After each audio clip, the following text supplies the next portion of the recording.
Ty vado, kdy mě teď změřili, tak mám tak 3000. A pak jí řekneme happy birthday. Tak to zapni. Hello?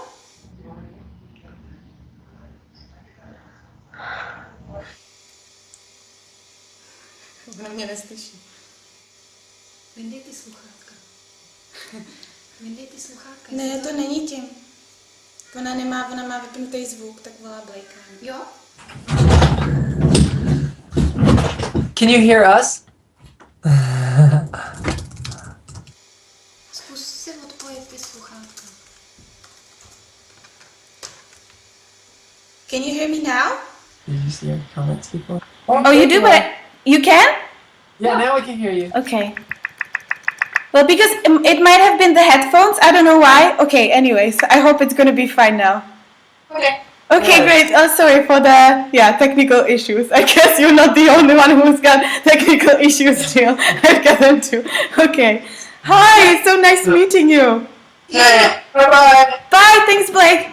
Hi to you. It's so great to talk to you. I'm so excited. I feel like talking to a celebrity or something like Justin Timberlake, like a teenage idol, you know.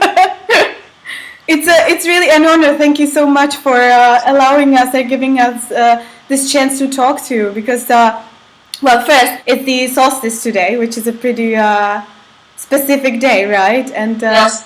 good chance. Well, maybe first of all we should, or I should tell you something about us, who we are, because you probably don't know anything about me, right? Yeah, tell me. Okay, so me and my best friend, you put him. This is Hi Jana, to you. Nice my to best meet friend. you. We are two best friends, and we have a blog about healthy lifestyle in Czech Republic. It's called the Fit Fishes, basically, because we have a saying in Czech that goes that you are healthy as a fish.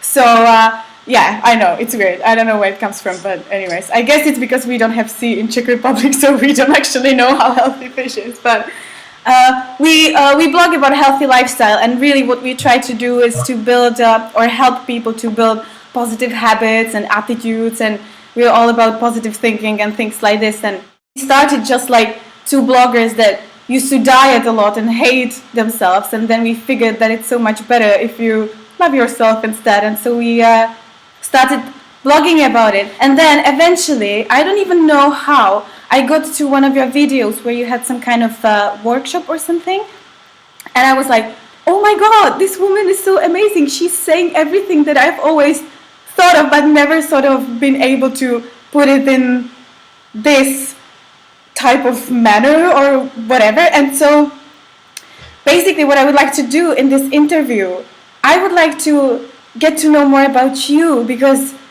I am one of the people who's translating your videos in Czech right now. It's me, and then Juraj, the other guy that you had the interview with last weekend. So we are basically the two major people who translate your videos in Czech Republic right now. Oh, good. And I don't even know if you know how popular you are in Czech Republic and Slovakia. Have you any awareness of that, or not at all? It's been out of body more so, because I've been called there more times now recently. Okay, well, because So yes and no. I don't know any of the figures, and I don't really know on a physical level, but on a non-physical level, I've definitely felt it, yes. okay, great. Well, because I found it really interesting, you know, that it's in Czech Republic that you are so popular. I've been researching your videos, whether there are any other translations in any other languages, and there's nothing. It's mostly just English, you know, and then Czech and Slovak. And it's amazing because we are actually, or we used to be considered, one of the biggest atheist and agnostic nations in the entire world. And so, and we are very skeptical in general, like Czech people are, or I would say at least. And so it's really interesting that you are so popular here, because it actually shows that it's the other way around, that people are actually very spiritual and that they have faith and many things they believe in. Yes. And then when someone like you comes in, you know, and is a very charismatic leader, sort of, they fall in love with you, basically. Well, actually, I figured you had a birthday, so we would like to say happy birthday to you. Happy birthday!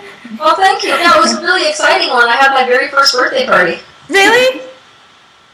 Yeah, I've never had one before because my parents, when I was growing up, we lived in the middle of the wilderness. Our closest neighbor was like 50 miles away. I don't know how many that is in kilometers, but like a long way away. Yeah. So never had birthday parties before. Okay, so did you enjoy it? Oh yeah. So basically, my point is what I found or find still very interesting about you is when I started watching your videos, the first time I saw you, and even now when I translate your videos, the way how you put all your opinions and ideas and philosophies through is very, like, it makes me feel like this is not possible. This is just so surreal. They are so beautiful, so wise. You have all the answers. It feels like there is nothing you don't know, and you.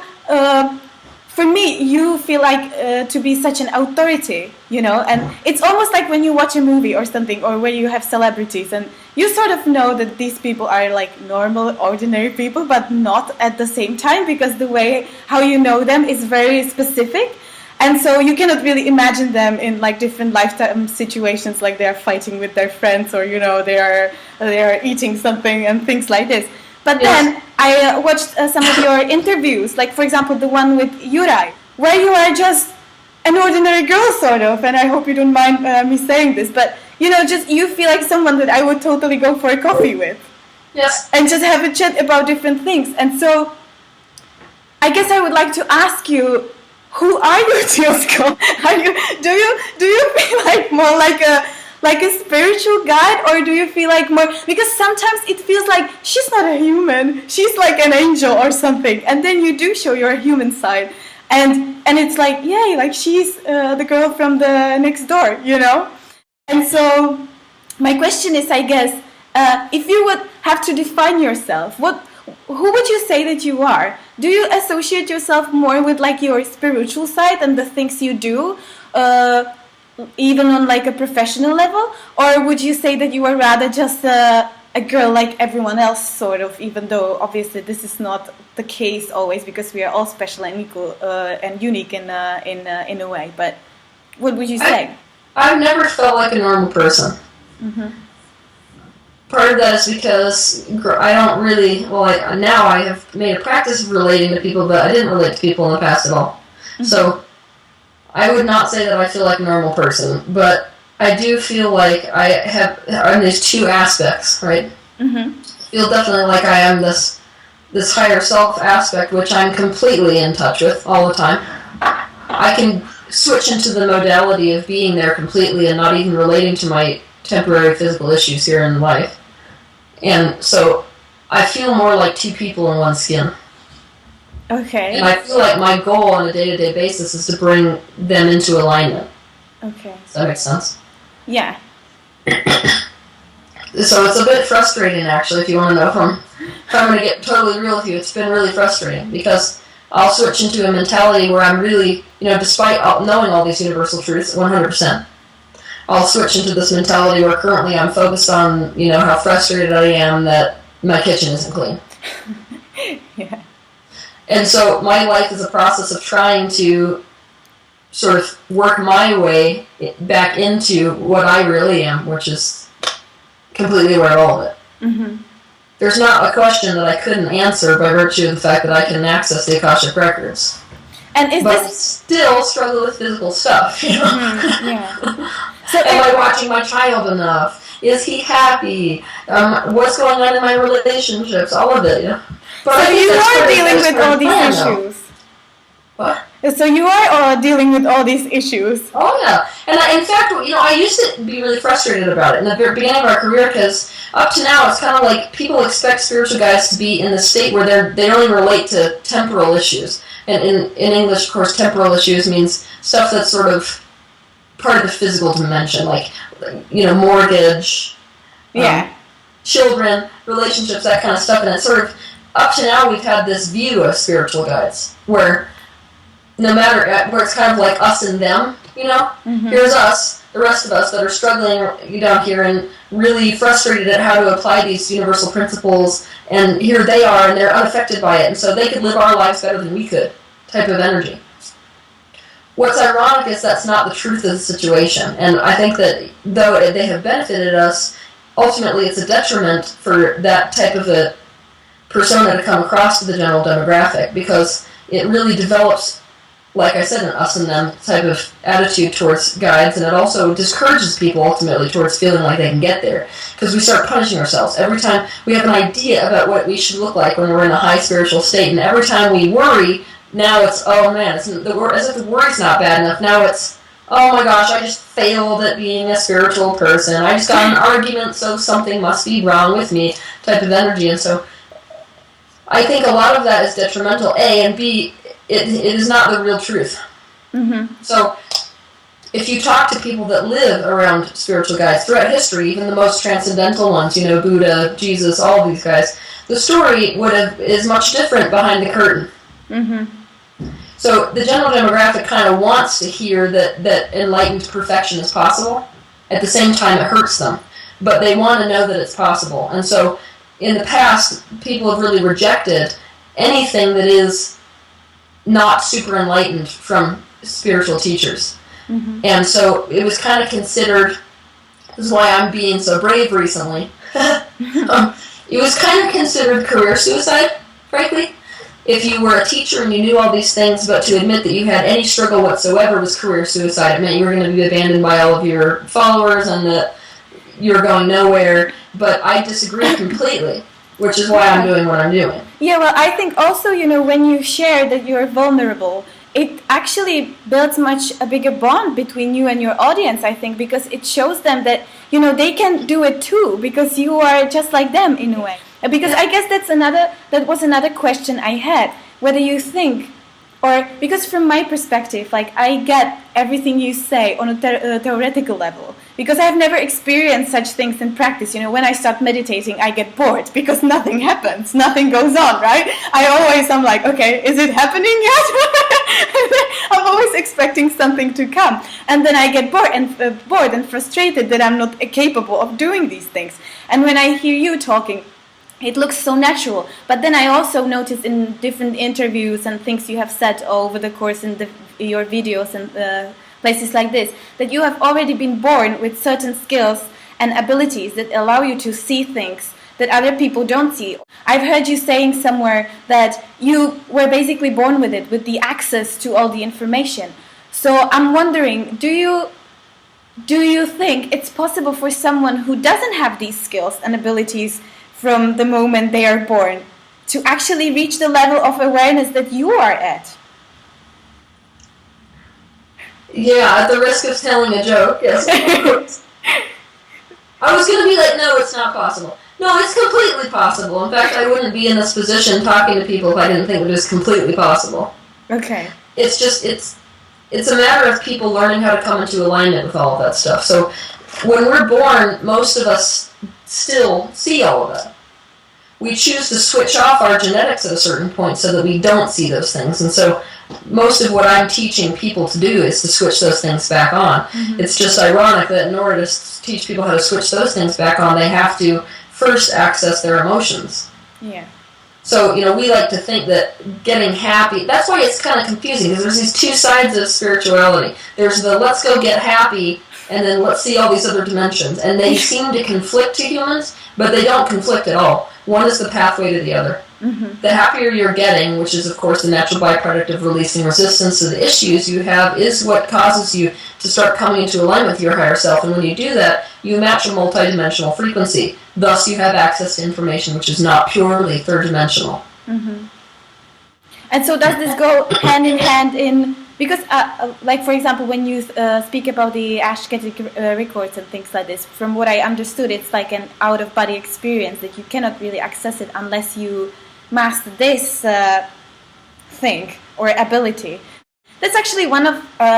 because we have so many questions, okay? I should definitely say this, because we told people and our fans and people that read our blog that we're going to talk to you, and we got like 220 questions from people that just love you and want everything to be answered, which I should probably apologize right now to everyone whose questions don't get answered, because it's just impossible. We would have to stay here for like a month so that you could answer everything. But one of the questions that I found really interesting, even for practical life, was how do you recognize whether you have actually processed an emotion in a healthy way or whether you are suppressing it. And you're sort of denying yourself the emotion that you sort of feel like, okay, well, I have dealt with this. And so you kind of forget about it because you think you have dealt with it. And then, 2 months later, it pops out unexpectedly. And you're like, oh, wait a second, maybe I haven't, dealt with it that much as I thought. That's how. If you're really going to live a spiritual life, the kind of life that everybody's talking about wanting, right? Then you've got to be okay with potentially things never being completely healed. Because if we need something to be done, then it's not done. See how that's resistance? Oh, yeah. Okay. The point at which it's like, okay, if it comes up over and over again, it's the point at which you've released enough resistance that most likely you will not deal with it again. Okay. But if you've really suppressed and really numbed out your emotions to something, it's still a vibration which is active. And so we could consider tuning into our emotions a pre-manifestational awareness. Does that make sense? Mm-hmm. But if you are so tuned out to that, then all you have to rely on is post-manifestational awareness. Meaning, I know based on the fact that I'm now in this physical argument with this person that there's something that I have not been looking at. Mm-hmm. So for somebody who's, quote, numbed out or suppressed, even though you may have done that with your emotions, it will still reflect in your reality. Which is why we say the number one most important question you can ask yourself is, how did I make myself a match to this? Mm-hmm. It's what most of us are not willing to ask when we're in fight or flight mode, like when we get in a fight with somebody or like when we get in a car crash, where it's already in defense mode. If we could step back from that for a minute, not add blame to the equation, because that is an ingredient that does not actually need to be there, nor is it universally. Humans add that. So if we can stop with the blame thing and we can backstep a minute and say, how did I make myself a match to the car crash? What was I thinking about today up to this point? What is my general attitude about cars in general? Ask those questions about how this might be reflecting a state within you. Mm-hmm. And then that's going to be your indication in terms of how you might have, what you might be suppressing, what you might be stuffing down. Mm-hmm. But obviously, it's much more beneficial for you to get into pre-manifestational awareness, which is really what I'm talking about all the time. Let's tune in and care how you feel enough that you notice in the moment when you start to have that decrease in emotion, which is what a lot of people have tuned out to. I know people in the Czech Republic are pretty good at this one. When I feel negative emotion, it's inappropriate for me to express that. I don't want to be a basket case, so I'm going to basically pull myself together and act as if it's not happening. Yeah. But that's a major issue, obviously, because you can't, when you do that, you can't actually purify the vibration. It doesn't improve at all.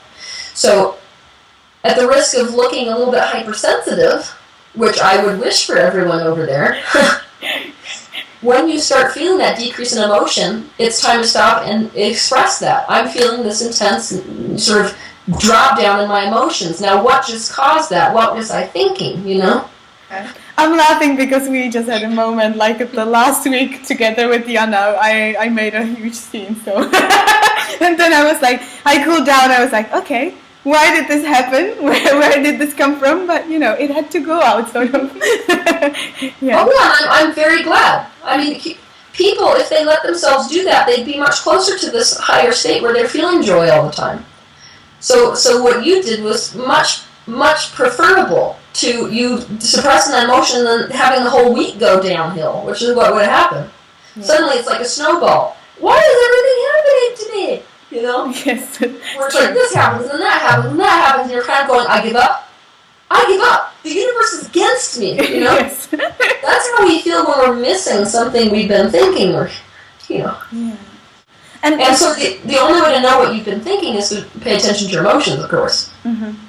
Because your mind basically molds this energy into a thought, and then that thought is then translated through your brain to your body. And your consciousness can mold thoughts so quickly, literally so quickly, that to call you into a place where you notice every thought you were thinking, it's not going to happen. I mean, when I'm watching you right here, it's like thought that I'm focusing on longer, thought. So to try to get you to tamp that down is not going to work. So for people, it's all about, all right, my emotions are the reflections of my thoughts. So if I have an emotion which is particularly intense, that means I've activated one thought for a long enough time that now it is registering physically. Like feeling nervous for having an interview with you today? Yeah. Well, so is there anything you don't actually know? There's all kinds of things I don't know. You should see me try to like do dishes or turn on a computer. I feel like there's so much stuff I don't know, and I'm insatiably curious too. So, I couldn't like go blow glass today. There's a lot of things that people do in this reality that I feel like, you should see me. I'm kind of like a 3-year-old kid. I'm like, show me what you did. Oh, show me how to do it. Oh, because I don't do all of that stuff. It just so happens that a lot of the bigger questions that people have been asking forever, I do know. So it's more like the manual and physical skills, sort of, that you don't know how to do because they need some kind of practice in the physical world, but you have the answers for the philosophical questions, sort of. Yes. Okay. So basically, how does it work that when someone asks you a question, or when you ask yourself a question, do you connect to your higher self immediately so that you have the answers immediately, or you don't even have to connect because you are connected already? Or I don't have to connect at all. But it's like when I'm in a vibration which is particularly low, then I consciously have to step back from it and go back into the vibration of the higher self. But all it takes, even when somebody asks me a question, all it takes is basically me matching the frequency exactly of my higher self. That's it. And I can do that immediately. So it's like a radio. You know where to tune yourself, and you get there immediately because you just know the way. Yes. Really. Exactly. Yeah, cool. I would like to do that too. But sometimes it's fun.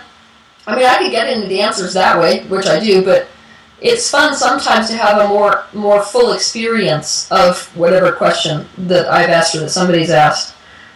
For example, somebody asked me a question that No, it wasn't even a question. It was that I went through this big huge process just recently and tripped up on something which is an issue within the human race. Is this collective belief that something bad has to go wrong first for me to deserve happiness. Mm-hmm. So we kind of say, all right, well, I'm already sick, so obviously this week is going to go good for me. Okay. So we're plea bargaining with the universe. So we can tell the story. What's ironic is immediately I went to, higher self space, which is, well, Christian religions really did that.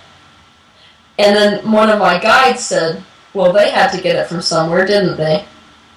And I went, and so immediately I wanted to basically connect with the higher self and get that information, but then I stopped myself and realized that I really want to, this week I'm actually doing this, I want to go do a fully in-depth, out-of-body experience where I go straight back to where this started in the human race, this collective belief. So even though I can do that immediately and get the answer, sometimes it's much more fun to fully go there and experience the whole damn thing, which I can do. You can jump back in time, when you're in the Akashic records. That's cool, but can you separate from that? Like, I mean, I obviously have basically no idea what you're talking about because I have never experienced it, therefore I can only imagine. But for example, if I relate it to hypnosis, for example, because that's like the closest thing I can think of, many people get a lot of trauma from that, like going back and experiencing something again emotionally, because they cannot distinguish between it has already happened or is it happening now. So I'm just curious, when you do this type of travel, are you actually aware of the fact that you are not there, like really, but that you are just like experiencing it from a different perspective, basically? It depends how deep I go. So you can choose to go so deep that you basically let go. It's the same way that you have chosen to go so deep into this program that you've kind of lost, you deliberately let go of the awareness of who you really are. And so right now you're coming back into remembrance of that. So for you, most of the spiritual practice, most of what I'm saying, the reason it feels good to you is because it's a memory. Mm-hmm. But it's like a memory that you've suppressed. Does that make sense? Mm-hmm. So when I go back, I can choose to go that deep into one perspective so that I have no awareness of this. Mm-hmm. And I do that sometimes if I really want to understand something. But isn't it dangerous in terms of getting back? No. It's not dangerous in terms of getting back because you've already made the choice to become this. And that was, obviously you knew that was part of expansion. And so what you're doing, it's not like you're withdrawing from this physical dimension and then going through that. You're just forking. So in order to come back, you have to go through the same personality. Does that make sense? Mm-hmm. Kind of like a rubber band. And so what you'll see, especially with me when I come out of those mentalities, is it takes a little bit for me to get my bearings straight again. Mm-hmm. So I actually have a monologue which I've written down that says, I am Teal Scott. I was born in 1984. And I'll run over basically like an overview of my life here up to the present moment. Mm-hmm. And that will bring me back into the frequency. But I can do, like what you said, I can go back and maintain sort of like I'm viewing it. But that sometimes, while it's beneficial just for information's sake to do that, it's not as intense as... So it's like not as intense watching a woman go through childbirth in the 1920s, during the war, as it is literally being that perspective. Mm-hmm. That's interesting. Well, in terms of the expansion of the universe that you always talk about, that, well, from what I got, is that's basically like the ultimate goal of existence, right? Is to allow the universe, the source, to expand. And so I want to ask you, why? Why is it the expansion? Why does the universe want to expand? Why is it that's the ultimate goal, sort of?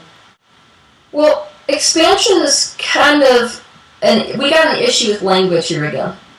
Because expansion is just the closest word equivalent to what the universe is doing. The most close would be know thyself. Mm-hmm. So the universe is trying to know itself, and right now it's like a blank canvas. And so every new thing that is desired within the universe tells the universe more of what it is. And so what you're seeing is an expansion of awareness of self. But isn't this like a never-ending process, or does it have an end, or is it an ongoing thing that never ends? We shall see. Okay. Because even that is not decided by the universe yet. So is it basically, if I sort of translate it to, again, like a human experience, being the universe, you want to get to know yourself because you don't know who you are. It's sort of like when you are working on self-development as a human being. You are trying to get to know yourself, all the skills, abilities you have, where you come from, who you are, why you are here in the first place. Is this basically what the universe is doing as well? Yes, by extending itself forward into these different dimensions and ultimately into the physical dimension, that is exactly what it's doing. And so the sweetness of the moment of self-realization, right? I'm sure you've had those moments, most of us in the spiritual community have, where we're going, that is amazing! I have this whole other understanding of who I am, and the sweetness of that is what propels the universe forward to do it as well. Mm-hmm. And so how has it all started? There is the Big Bang Theory, right? Is that true, or how did it start? Where did the universe come from? I can assure you, much before that point. Mm-hmm. It's just that on a physical dimension, what it looks like when the birth of the third dimension happens is explosion. That's only what it looks like in the third dimension. Mm-hmm. So that is not the beginning of the story of this universe and expansion at all. Because by that point, we already had to create all these other dimensional realities. It was just like, you could think of the Big Bang as what if we made this super awesome and we came in even more solid type moment. But where did the initial think, the universe itself, where did it come from? Why? Why is it happening in the first place? That's the issue right there, is because when we ask that question, there's no way to answer that question, because we're asking the question from a third-dimensional mind that only understands things in terms of linearity, with a beginning and an end. We literally have no way of conceiving mentally of what it means to be eternal. Mm-hmm. And so when I tell you that the universe gave rise to itself, or that the question gave rise to the universe, mm-hmm. and that the question did not have to have something questioning, it's too much for the human mind. Yes, definitely. Yeah. In other words, the idea that something can arise from nothing is not something which is part of our third-dimensional reality. Mm-hmm. But it is the reality of our universe outside this dimension. It's really interesting. Well, I guess because my original intention was to keep this a little bit more down to earth in terms of because what we try to do with our blog is to make it not attractive. That's not the right word. But we try to have the audience, the broadest audience possible, so that we help people from like the general public build positive attitudes. And we try not to be too orthodox, because we know that Czech people are like skeptical and things like this. You gotta speak in a certain way to make it understandable to people who are not in the level of understanding certain things. And so that was the reason why I started asking you also things like if you deal with everyday stuff, to make it more human, sort of. And I know that you are living on a vegan diet, right? Or raw food? Do you eat raw food diet, or what is it? I try to do raw food as much as possible, but as of right now, I really feel as if it's important to demonstrate to people who aren't ready to go there what it looks like to eat on that kind of a diet, which is kind of a step in the right direction. Also, me being on the road, it's profoundly self-hating, ironically, for me to be that strict with myself, because it sort of turns into this like major issue. It's hard enough vegan, So when I go to places, it's like when people don't understand this kind of stuff, they try to feed me all kinds of things I can't eat, and then it just starts getting uncomfortable. So for right now, the answer for me in terms of being the most self-loving is vegan, not totally vegan raw. But if I find a raw restaurant versus like a pure vegan restaurant, I'm going to the raw food restaurant. Okay. And so do you ever eat anything unhealthy then? Like, do you cook cookies or do you bake cookies or you do anything like that? No. I do make cookies, but they're on the diet and they have no sugar in anything. So I'm obsessed with the substitutions. Okay. That's something I've been doing forever because I love cooking so much.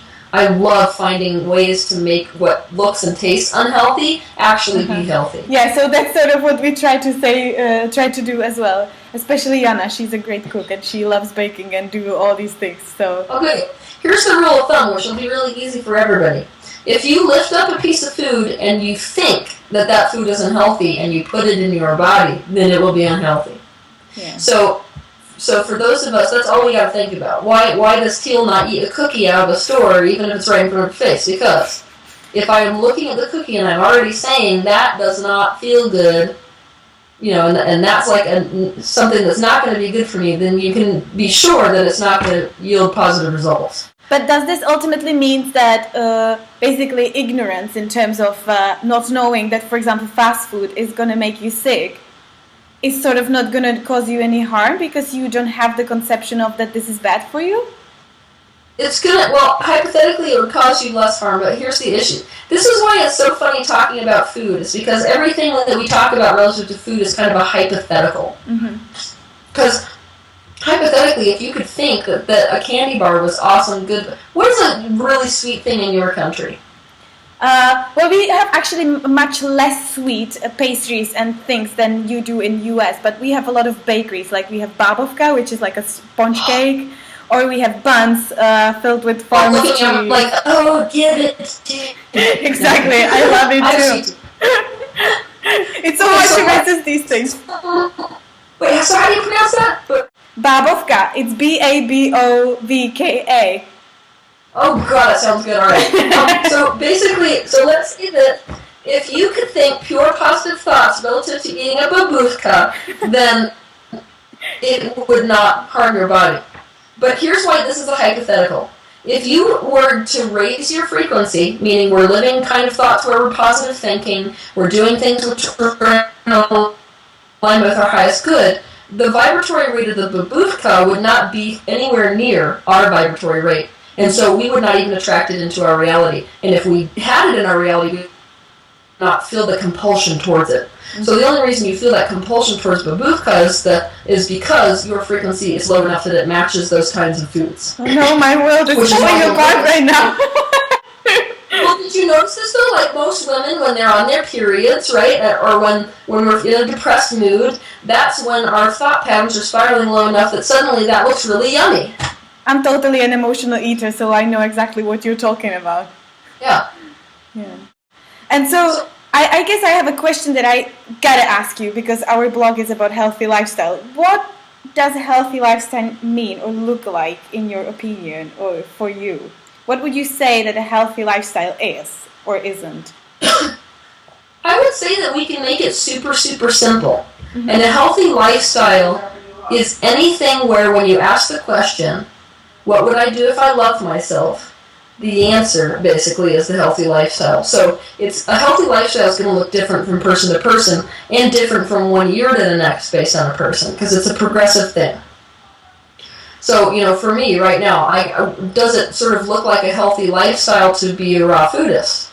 Yes, but for me, it doesn't look so healthy. Why? Because I know that in order to live that kind of a diet right now, I would be focusing more on denying myself all the time than I would be focusing on really enjoying what I'm doing with my life. So that's going to nullify every physical action I take towards raw food. Does that make sense? Mm-hmm. So, if I ask myself, what would someone who loved themselves do? Would we go on a walk right now?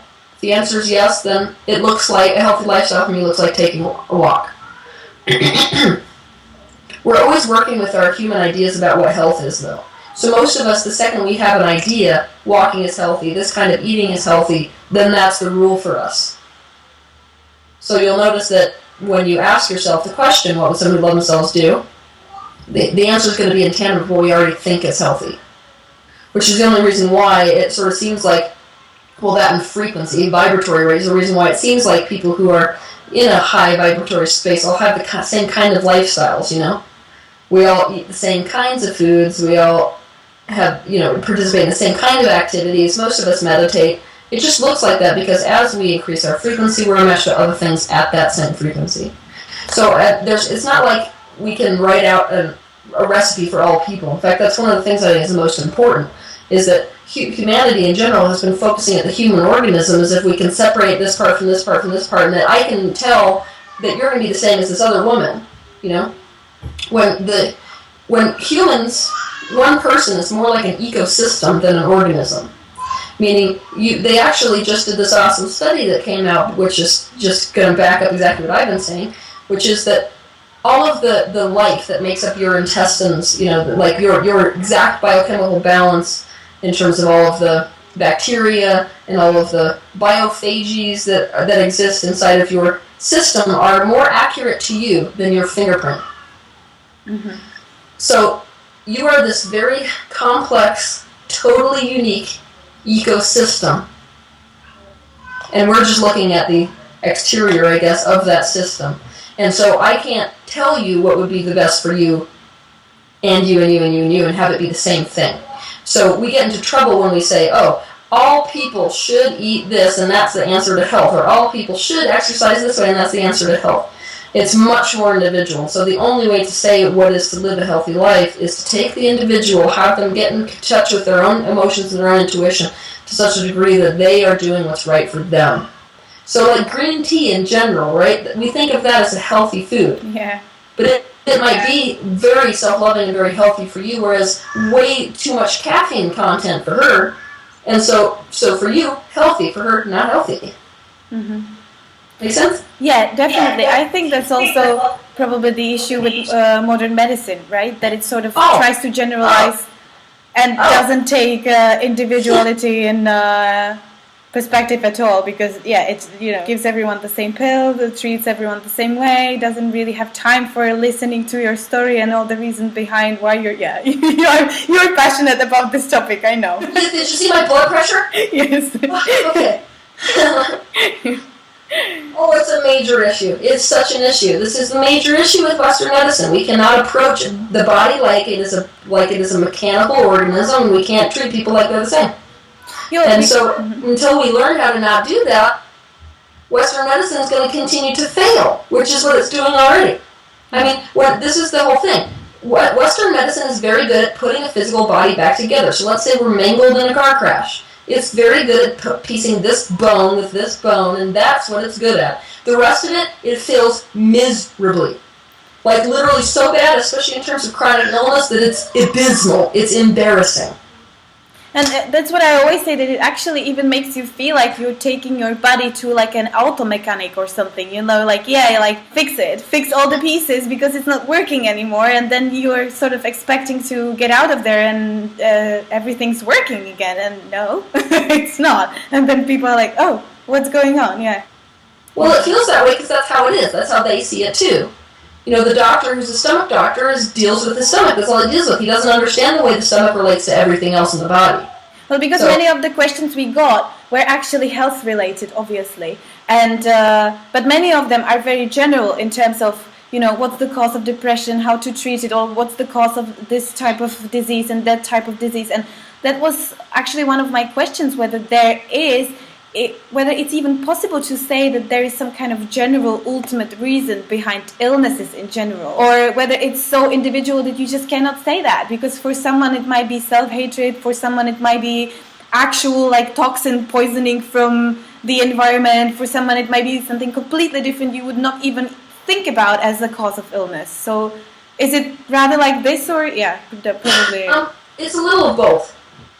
So while everybody is individual, what you definitely see in the body, so the only reason we can know that this organ affects this other organ is because it's a pattern. And so the reason that it's quite, I guess, easier for people to say what is causing a specific issue in terms of thoughts is that specific thoughts feed into the body in certain ways. So somebody who's thinking self-worth issues, if you watch that thought pattern, it will come out and go into the stomach. No matter where you live in the globe, that's how that thought pattern affects the human body. So when you're dealing with stomach issues, you are dealing with self-worth issues. So we can be general about it that way. But obviously for everybody it's going to be a different cause for those kinds of things, and maybe a different thought. So I may think a thought, I don't deserve something, that's a self-worth issue, and that may be causing the stomach issues. Or else I might think, I'm going to fail. And that is the self-worth issue that goes into the stomach. Mm-hmm.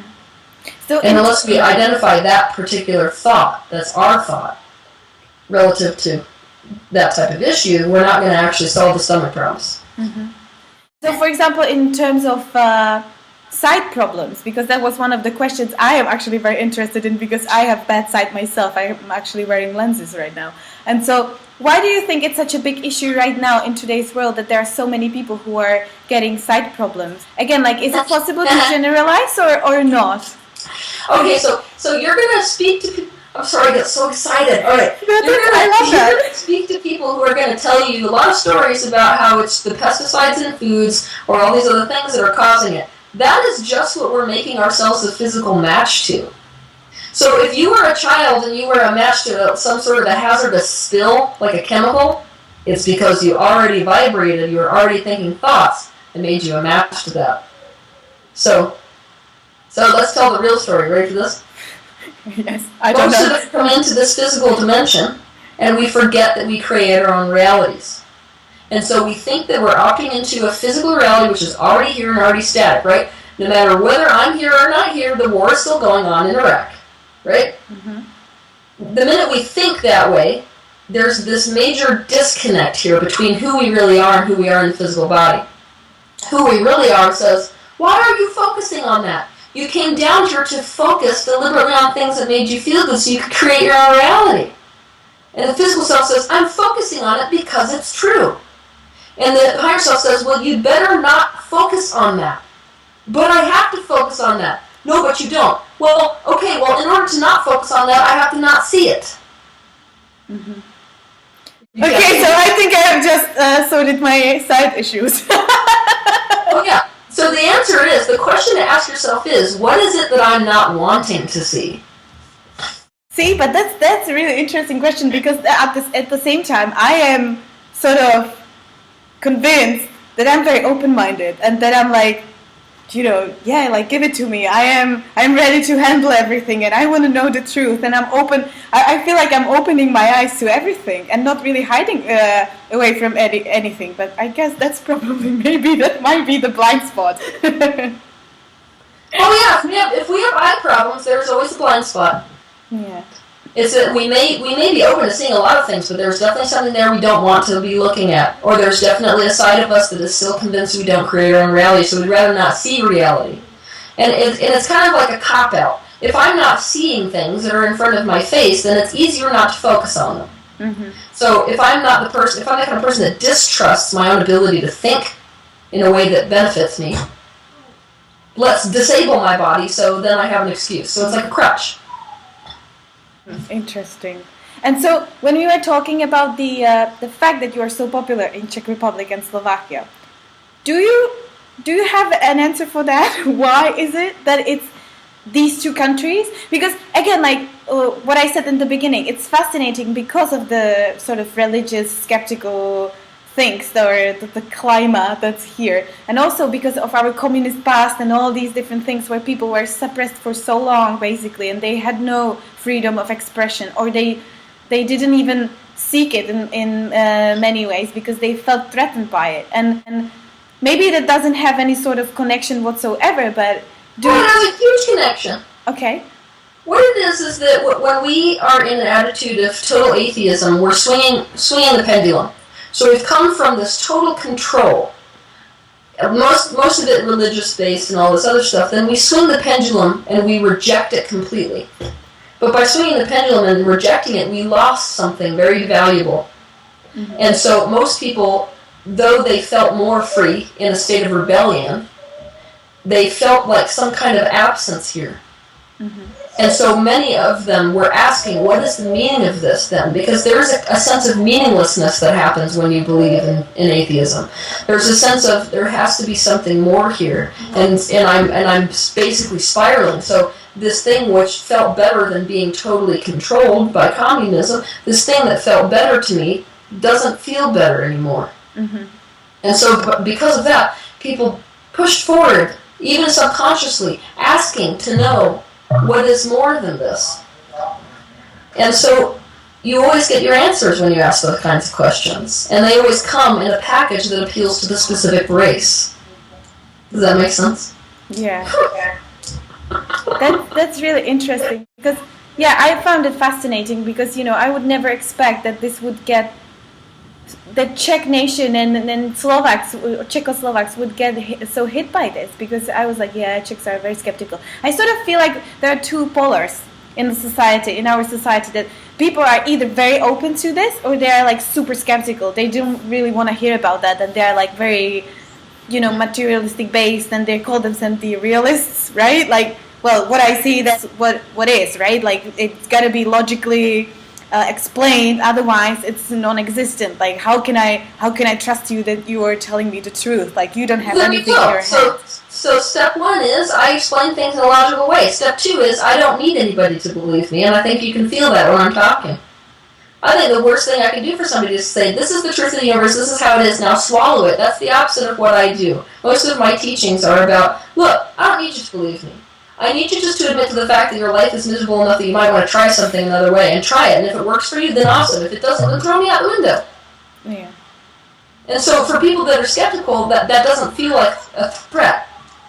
That feels like, okay, you're right. I'm walking through my life and I feel sort of numb. And I don't know what the purpose of this crap is. And so I'm going to try it. And ironically, which is why I'm teaching this, when you try this kind of stuff, you realize it works. Oh my gosh, I focused on what I would like to do today, and that one thing caused me to feel better. Mm-hmm. And now because I saw how that just worked, I'm open to a little bit more of what this person is saying. And then they just start opening, kind of like a flower. Mm-hmm. It is usually our cultures that are the most self-oppressed that are the ones that are the most hungry for opening. I would expect anyone who feels not free in general, which is a big part of the Czech Republic culture, to enjoy me, because that's really what I talk about, and that's what I vibrate at, is the frequency of freedom. But what is freedom? Is freedom rebellion from control externally? No, it's freedom from our own regimes. Yeah, and that's sort of what I feel that we have always been doing, in a way, that we have never been like a nation of fighters that would go in the streets with a gun in a hand and rebel against the establishment or something. It has very much always been through arts and like intellectual stuff, and people chatting in the pubs and like playing drama and things like this. So it actually like creating sort of an internal world where you have your own personal freedom no one can take away from you. Yeah. So yeah, it actually makes sense now when you're saying that. It's sort of, the pieces of the puzzle again get together. Yeah. And so another question I have, and that has been asked by your followers, was you mentioned in one of the interviews with Juraj that humans are very specific by not understanding that the victim mentality they have is something they sort of bring upon themselves, that if something bad happens to you, that it's because you have attracted it, because you have become a match to that. So I want to ask, is this like an sort of like an evolutionary thing, or is this something we will grow up from? If I put it this way, or how? Yeah, is it like an evolutionary state, or will we get rid of this, or how much effort is it gonna take before we finally get it, or what is your opinion on this? We're going to evolve out of doing that. Part of what makes the human species so... Hello! My son just came in the room. Oh, hi! Yeah, I know, darling. Do you want to say hi to the Czech Republic? And then you can go back and pet Daddy. Kayla, come say hi, my love. Hello! Oh, you're blonde! That's so nice. Ahoy! Ahoy! That's how we say hi. Ahoy! Ahoy, Kizzy, ahoy. Ahoy! Oh, you're so cute. Okay, you ready to play with Daddy again? Yeah. Yeah? Oh, he likes you. Oh, great! How old is he? Why does he say yeah? Because they were excited to see you. Yeah. That's great. Yeah, my son popped out blonde. Can you believe that? I guess they call it the zygote lottery or something. Now at least he knows how to say hi in Czech. Ahoy. You know, that's something handy. Or was I? It's something that people are going to evolve out of, but the issue with the human race is part of the reason that they are so expanding. So, like, in terms of the universe, we look at species in terms of the amount of expansion coming out of it. Part of that in the human race is self-awareness.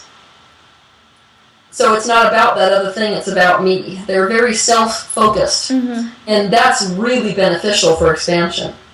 And so the taking of responsibility is part of what caused the human race to evolve as quickly as it did. But there's also a shadow side to doing that, and blame is definitely the shadow side of that. Yeah. And sort of victimhood, which is created by me blaming myself and putting myself on bottom, is the shadow side of that. So we are trying to take this diamond in the rough and sort of scratch off the rough and end up with this diamond, which is what we're doing relative to our tendency to blame ourselves and to spiral that way by turning this really awesome mirroring thing that's going on. Our awareness, of course, of when I project emotion, it's not even about whether it's my fault or not. The universe just goes and reflects it exactly in the physical dimension. We're going to come into alignment more with that understanding than making it about, oh, look what I did again. Great. Now I know that I create my own reality, and now that I've created this thing, I should basically be punished because look what I just did. Type of mentality. And so how long do you think that it will, or is it even possible to say this? How long is it still going to take before humans in general, well, or because, for example, like I've read the book from, I think his name is Richard Hawkins, Power versus Force, where he has the map of consciousness, right, with like all the calibrating levels, and what he says in the book is that humanity at the moment resonates somewhere around 200 frequency, which is the level of the emotion of courage, which is basically a really good state because it's sort of like the empowered state already, even though it's just slightly, we are there, that we are not in the disempowered levels completely. And so I'm just wondering how much effort and time is it gonna take before we resonate higher, before... I'm sorry. It's going to take as long as it takes for us to drop the idea that it's going to take effort and time. Okay. Yeah. Because that's yet again a low frequency way of looking at it. Kind of like, it's like when somebody says, how long is it going to take me to get over this issue? I'll say, until you no longer care whether you're going to get over it or not. Because that's when we're willing to let go of the fact that there's anything wrong with us. Yeah. So if I'm looking at the human race that way, I'm keeping it in this frequency. Yeah. Okay, gotcha. That's the reason that I steer clear, even though in people's life paths, what they're matched to in the future, basically, because law of attraction works on everything, including future. So right now, you're actually setting up what you're matched to in the future for a long way. So I could read those and tell you exactly what time you're matched to it currently, but that will always change. And so there's no real reason for me to tell you of a truth that is not static, a truth that is not going to stay that way if you increase your frequency quicker today. Mm-hmm.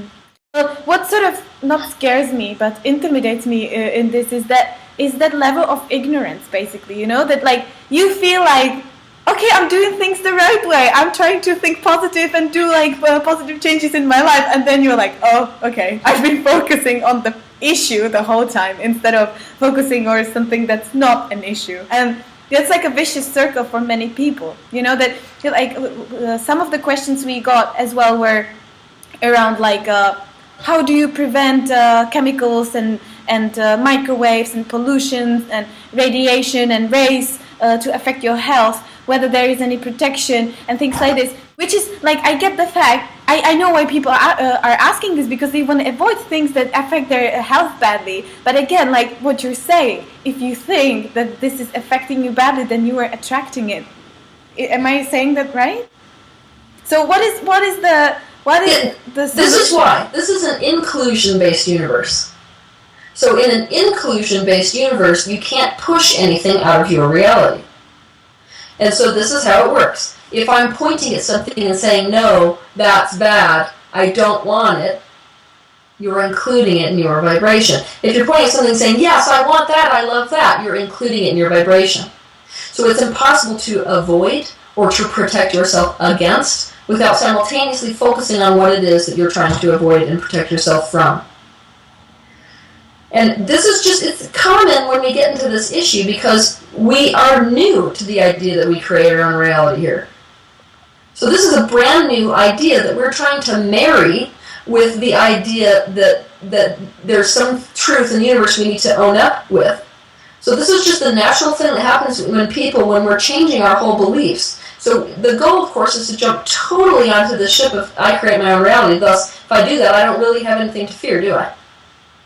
Mm-hmm. Now it doesn't matter what the government does. Now it doesn't matter who creates what device. It doesn't matter whether they're dropping chemtrails. Because if I do create my reality entirely, and if I work my vibration high enough, I won't be a match to it no matter what. And if we do that as a race, we won't be a match to anybody inventing those things that could harm us.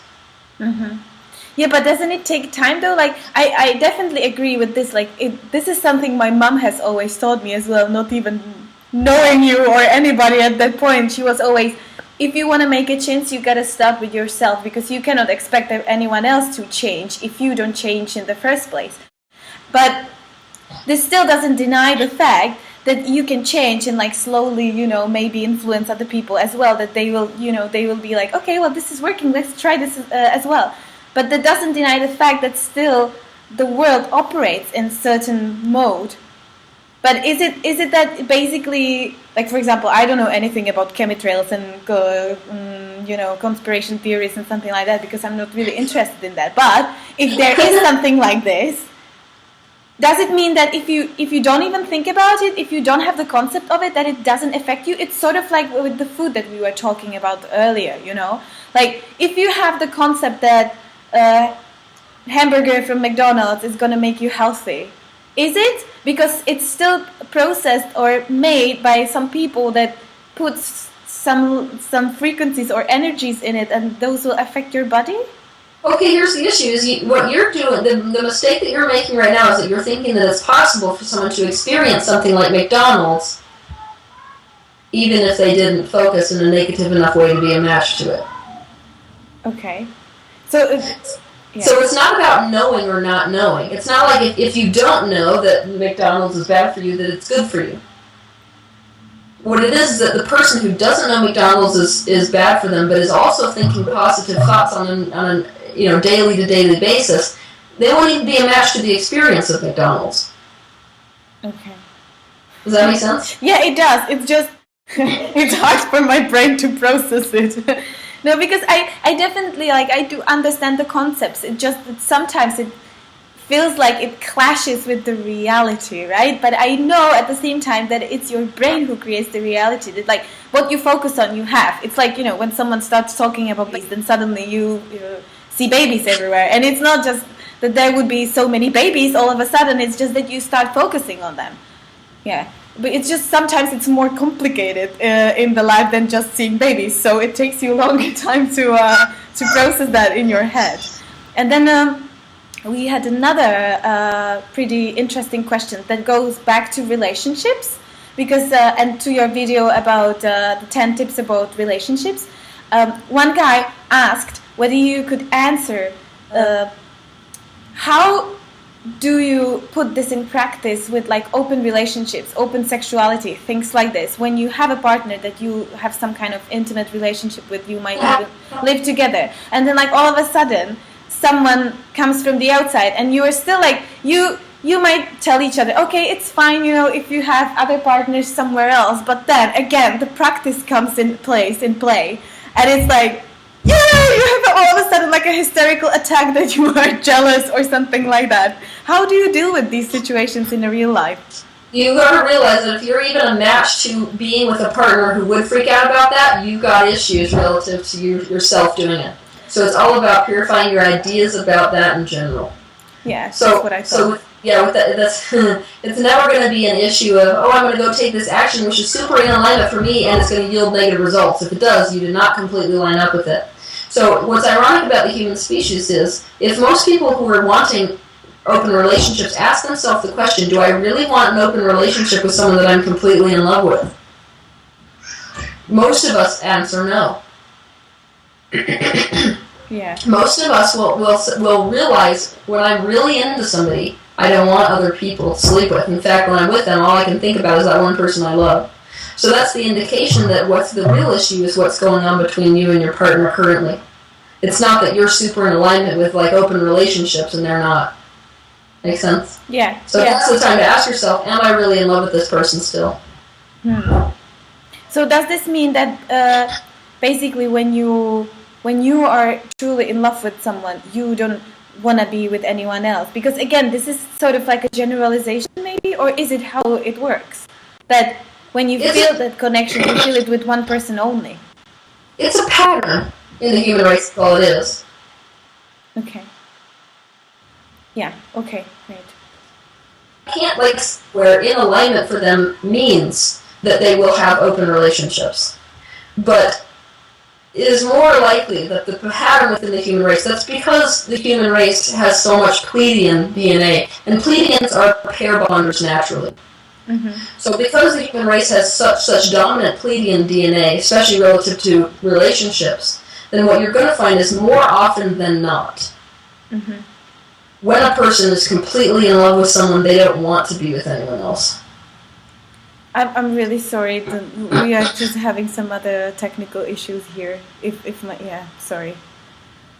What's going on, Yanni? Sorry for this.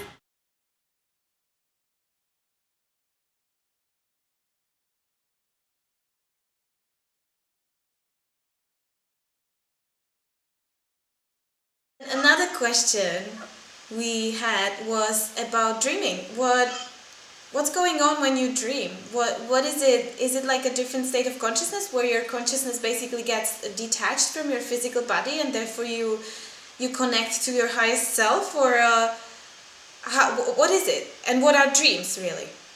You are out of body when you're dreaming. Okay. So when a person goes to sleep, their consciousness withdraws from the physical body and goes all the way back to source energy, meaning that you are in your highest dimensional aspect. But you're there for quite a long time, ironically. Of course, time is relative up there, so from a physical perspective, you're there for a long time. But as you come back into the body, you are passing through all these other dimensional realities in order to re-enter and rephase with your physical dimensional reality. And that happens in split seconds.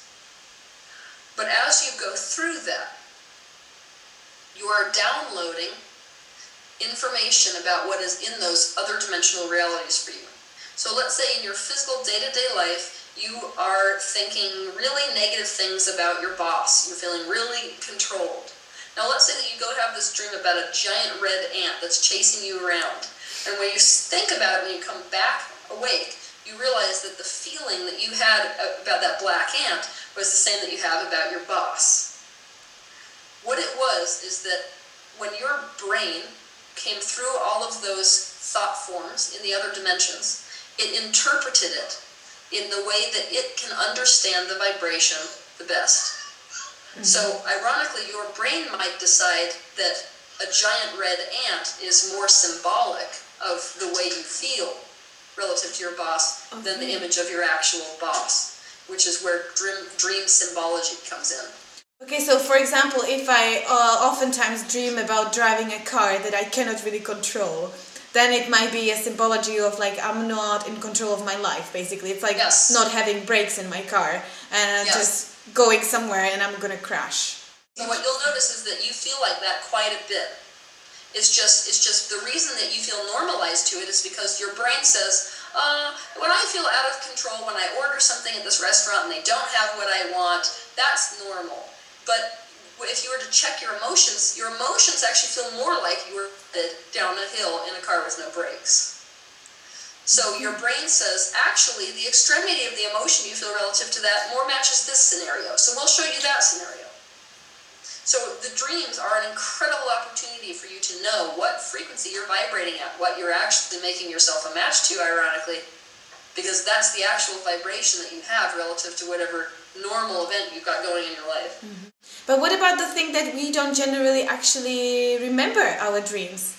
That it's something, actually this is an issue for me. Like I don't ever remember what I was dreaming about. I would like to remember so that I could analyze it maybe, but I don't.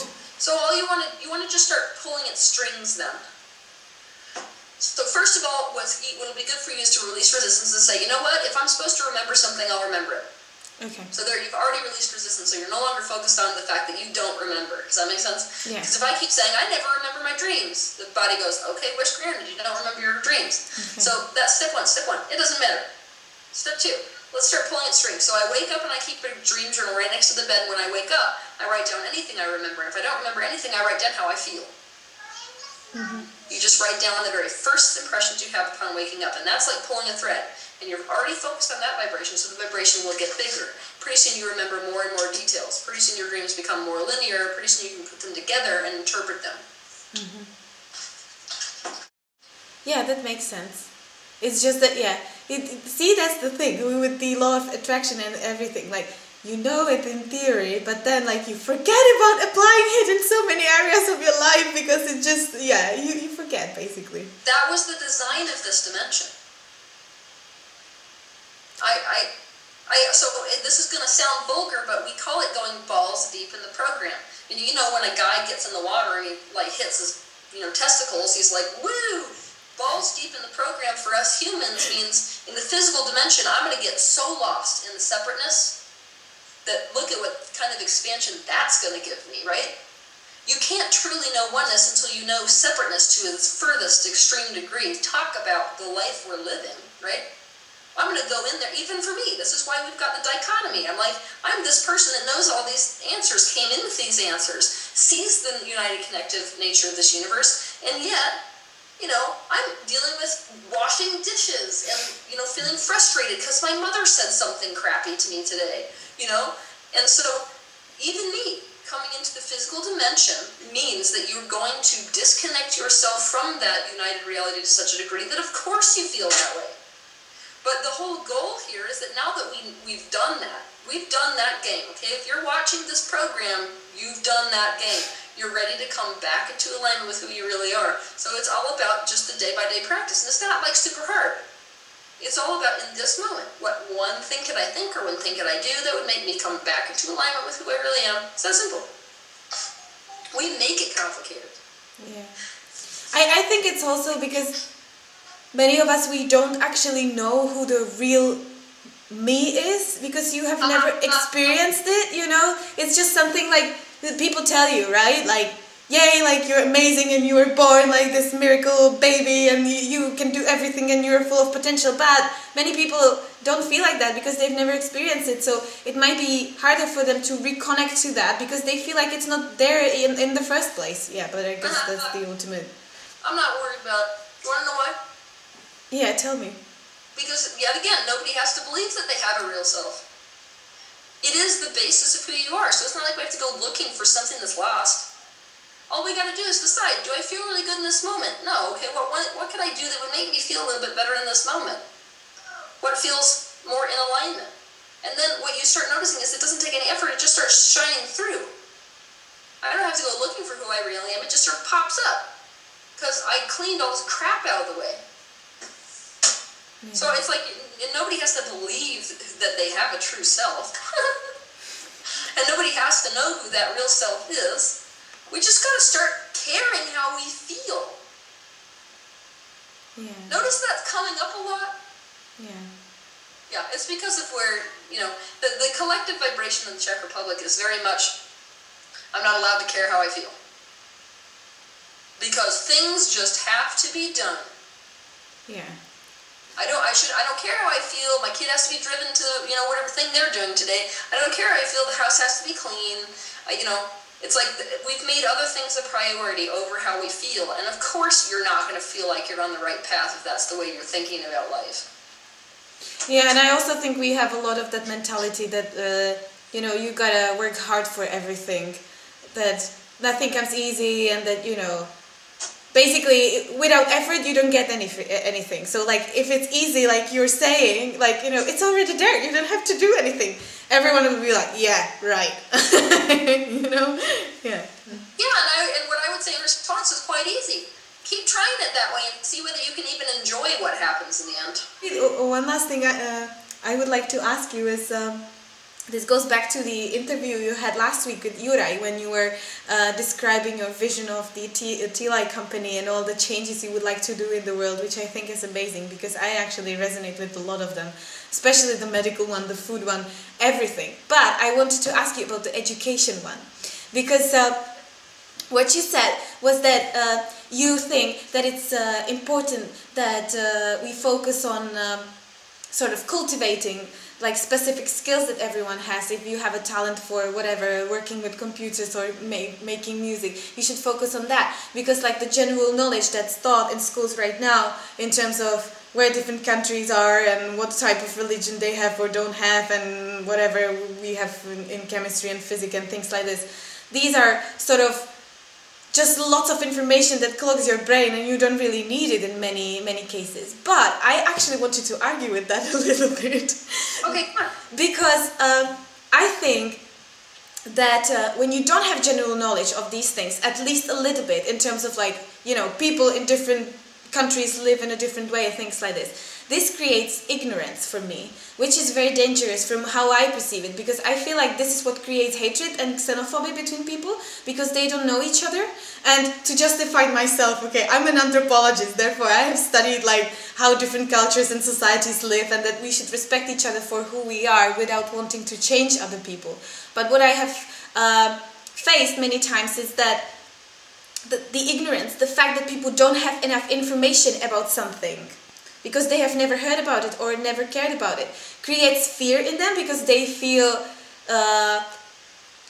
threatened by it, and then it causes some kind of violence, or not even violence, but some kind of resistance and xenophobia and things like this. So what do you think about that? Maybe it's just completely two separate things, but I just feel personally that having some kind of general knowledge about the world and how things work is actually very important. Not just cultivating specific individual skills, which I think is also very crucial, but not eliminating this at all. Oh, I believe in eliminating it. I'm going to tell you why. Okay. All right, so can you know that humans will always be afraid of what they don't understand? Good question. No, I guess that's. I think this is one of the lies that we tell as a human race. Okay. If that was the case, then what you would watch is a small baby would not walk right up to anything. But it's actually quite the opposite. What humans don't know is directly where they race. That's why you are such an expansive species. When the human doesn't know about something, it goes the exact opposite of this. So we've been telling the lie for many years that it's not knowing about things that makes us fearful, and so we got to know about things. That's just those of us who really have a strong belief that without knowledge we're unsafe. Yeah, that's totally me. That attachment. Does that make sense? Yes. Where we start getting into really fearing things that we quote unquote don't understand, it has nothing to do with that. It's that we're projecting something that we think is there that isn't necessarily there. So it's not that we're looking at something that we don't understand. It's that we think we understand what we're looking at, and we really don't. So, like the reason that we would fear like another culture is because we already are projecting our own beliefs about that culture there. It's not that we're saying, I don't know, and therefore I'm scared. Yeah, so it's basically like a control issue in the end of the day, that it just makes me feel less safe when I don't understand something, and therefore I feel like I gotta understand everything in order to know what to expect, sort of? Yes, it's a major safety issue for you. But it's also that you're misinterpreting what's happening when we're ending up in other, countries with guns. So you think that if people in let's say that our country's the bully of the universe, let's just be frank. So let's pretend that we're watching America, and America is parachuted into the Middle East yet again, right? And so you're watching us thinking, wow, if we could just let people over in that country understand, try to teach them what it took to understand this culture, then there would be safety because they wouldn't have this war. Are you reading my mind right now, or how are you? Okay. Well, the issue with that is that isn't the case. What it is that our people in this country have an idea about that country that it is primitive, that it is not okay the way that it is, that they should not be fighting each other in this holy war that existed before we were even a country. So we've got these ideas about how they should or shouldn't be already. And no amount of explaining to us in school what that is like for them over there is going to allow us to come into some kind of alignment with that. The only way to experience what it is like for a culture is to literally put all those kids on a plane, fly them over there, and have them first-person experience the culture. And that being feasible, maybe it's possible one day. I'm going to be the first person to say, maybe anything is possible. But right now, in terms of at least in this country, the feasibility of that is very, very low. And so you could never bring an experience into the classroom which helped them come into alignment to such a degree that they fully understood the way that these people's lives are. And so, but with self-initiated learning, this is where it gets super fantastic. The person who's self-initiating their kind of learning is going to be the kind of person who puts that kind of attention into a subject. Because it's not even about a skill. This goes past skills. Maybe somebody like you has a passion for anthropology, and so their major focus is learning about all these different cultures. And so that's what they should be focusing on. Does that make sense? So if we're really trying to impose, you should know this, you should know this, you should know this on all of the children, then you are doing the same thing where you're saying, I know what's best for you to be learning. And the reason that I think that is because I would like to be safe from you when you grow up and somebody puts an Uzi in your hand. Does that make sense? Yeah, totally. And it's our lack of freedom. This is another thing. So let's step even further back. It's our lack of freedom, our feeling of powerlessness that makes us even want to go do negative things to other cultures. If you meet somebody who's totally in their aspect of power, I've had all the control in my life. I've got to learn whatever I want to learn. In fact, I realize that I can understand anything I want to understand because now I know how to initiate that learning. What you watch is that there's this empowerment that happens, and so I don't feel powerless to new things at all. In fact, when somebody steps in the room, I'm not going to have a resistance to it. I'm going to go right for it. So the people, if we created this kind of a school system, regardless of what we did or didn't teach them about the rest of the world, they wouldn't have that powerless attitude that actually causes us to go over there with guns. So it is the very education that we're being given that causes us to do that. Okay. Yeah. If you were to step into a school system or to the culture and places, it's like, that country's bad, let's teach you all the ways that they're bad, and now it's like, that's the real reason that we have already got these projections towards other things. That's not natural human behavior at all. The natural human, if you were to leave a baby alone, is the exact opposite of that. Okay, so basically, what it should look like is that we should let everyone to take the path they want from the beginning. Just let them do whatever they feel like doing, what fills them with joy, and not really teach them maybe principles. I gotta go already. It would really make me feel better if you learned about conspiracy theories. Okay, why? I don't have a good reason. I'm just saying this is the same sort of stance that you've been taking relative to schools. Okay. It would make, because of the way that I think that this is going to go, if we teach everybody everything about the rest of the culture in the world, now I think it's appropriate for them to learn these things. I could play the same game. I could say, well, she's going to buy into the system. I can't trust her in and of herself to be a good person, see? And so she's going to buy into a system and fall right into the trap of these people. And so for me, it's important that you learn about conspiracy theories. Do I have a leg to stand on? Okay. Do you think you're this horrible person that's going to be ignorant and do all kinds of negative things because you don't know about the conspiracy theories? No, yeah, true. We got this attitude which we got to drop, which is that people are innately negative and that they're innately out of the womb going to resist anything they don't know about, and so we got to kind of curb them somehow. And that's one of the major things that I don't want people to continue thinking. You were perfect coming out of the womb. Yeah. You are perfect now. You're not. We don't need to distrust you to go into the world and create havoc. That's actually not natural to the human race. That is the byproduct of what you have been watching here, where we take this perfect being who's ready to create, who's ready to learn, and we say, you don't get to learn that, you don't get this kind of freedom, this is what I'm going to cram down your mouth. And now you see this person that is an aspect of resistance. Now you see, I'm going to take a gun into this other country because I absolutely hate them already. It's not that I don't get them. It's that I literally hate them. Because what I think about them is this thing I've already predetermined. Not a natural state of the human mind.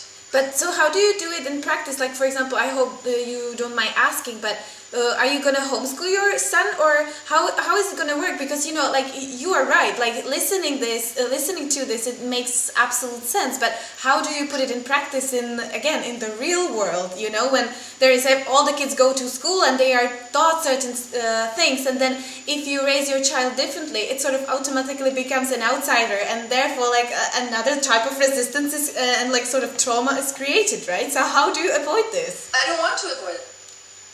I think that's part of what he came into experience. Okay.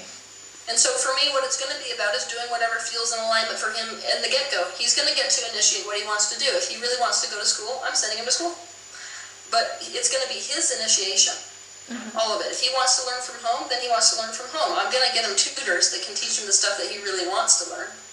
I'm just going to let him lead his life, which is the difference. And so he knew coming into this life what he had to work with. That means he knows his raw materials already. All my job is to, as a loving mother, it's not even my job, it's just because it feels good to me to do, is to enable him in the direction of his own freedom. So today it might look like getting him guitar lessons. Tomorrow it might look like him going to public school. Why? Because he wants to hang out with his friends. If they don't care, it's fine. Go for the social interaction. But you better believe the whole time I'll be talking to him about my attitude relative to the school. I'll be talking to him about how I think that it's incredibly important that he learns to initiate what he wants to learn. And if this child says, I don't want to go to school anymore, I'd rather do this, you better believe he will be pulled out of school so fast that his head will spin. What I'm looking to do here with my son, relative to education, is to let him lead, because I understand that the most important, let's just take all the curriculum out of it. I'm not here to judge what he needs to learn and not learn. What I'm here to do is to honor his process of learning. So the best thing we could do for anybody is to teach them how to initiate their own learning. Think about your most intelligent people on earth, the people who do the most here for the human race. What does that look like? It looks like this. They're the kind of people who are so interested in something and let themselves go in the direction of that interest that they're tinkering around with things for hours at a time. That is self-initiated learning. And we are teaching children how not to do that. That's an issue because, being able to, the quest for knowledge is a serious part of freedom. The quest for knowledge is a serious empowerment state.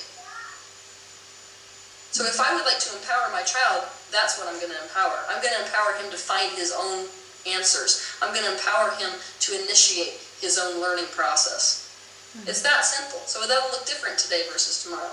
And in the future, there will be enough parents that are sick of cramming them into a box, teaching them how to not think for themselves, that our school system is going to start to reflect this new idea. Then there will be more opportunities, and then it just gets better and better. Because now it's like, I have a definitive program I want to put them in. Right now I don't. So I'm going to be piecing things together, hodgepodge. But it's not like I feel like a failure or like the human race has failed him, because guess what? He knew he was dealing with that before he came in. The same way I knew I was going to get crammed in a classroom. Okay, so maybe the last question that we will finish off with, because we are already done with the time. I don't want to hold you for too long. I forgot the question. I keep forgetting everything. Oh yeah, I know.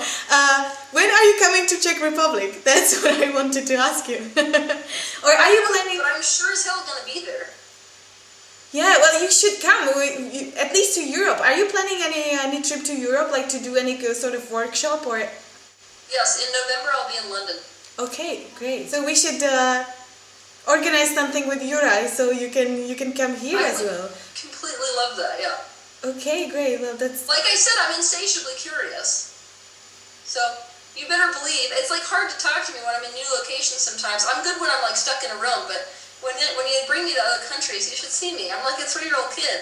They joke that it's like herding a cat because I'm over introducing myself to this person and like staring at the ceiling and like, you know. So I'm actually a tour guide in Prague. I can give you a tour around Prague. And we have a babovka here. Yeah. The sponge cake, yeah. Okay. So, thank you so much, Teal, for having the interview with us. It was amazing, and you were just great, and I really admire you. I hope that one day I could have all the answers as well, and not struggle with myself anymore. But well, good. I'm going to tell you something interesting. Then, ready? Okay. You already do have all the answers. It's the only reason this resonates with you is because nothing I'm telling you is actually new. It's just you remembering the truth of who you really are. The rest of us have more faith in you than you do. Okay, that's good to know. That's probably true, yeah. But see, that's another thing. That's the thing is that it's always so much easier to see things on other people rather than on yourself, right? Yes, and then we would say, guess what? You came down to the physical dimension with all kinds of projections of yourself so that we could tell you about you. Yeah. So when I'm telling you about you, it's actually you telling you about you, so you do know everything about yourself. Yeah, true. That's also another. So you're holding yourself accountable for something which is pretty unloving to do. So a lot of us in the spiritual demographic like to say things like that. Well, it's always easier to see that in other people, and it's not as easy to see in myself. And I'm going to use that as an excuse to feel bad about my level of ignorance relative to myself. But it's totally fine.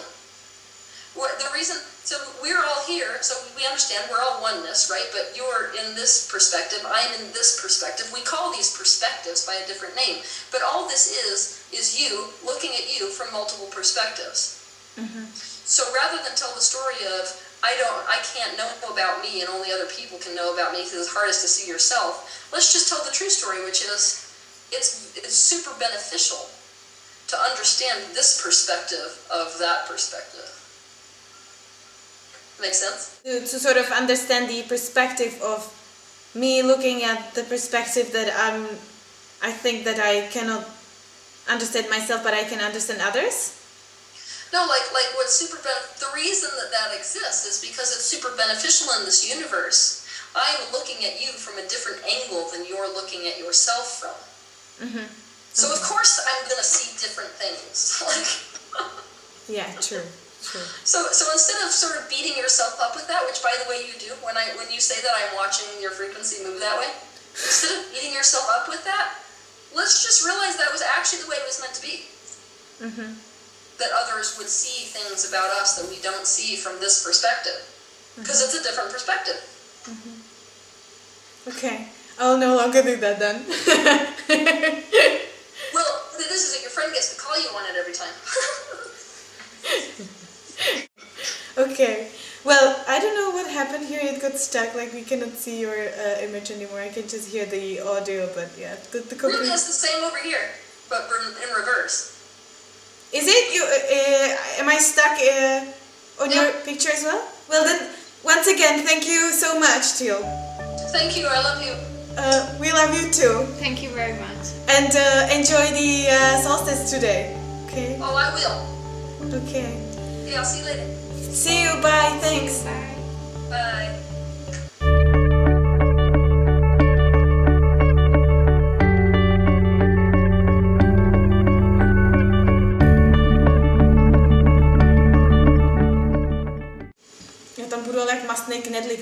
té lampičce.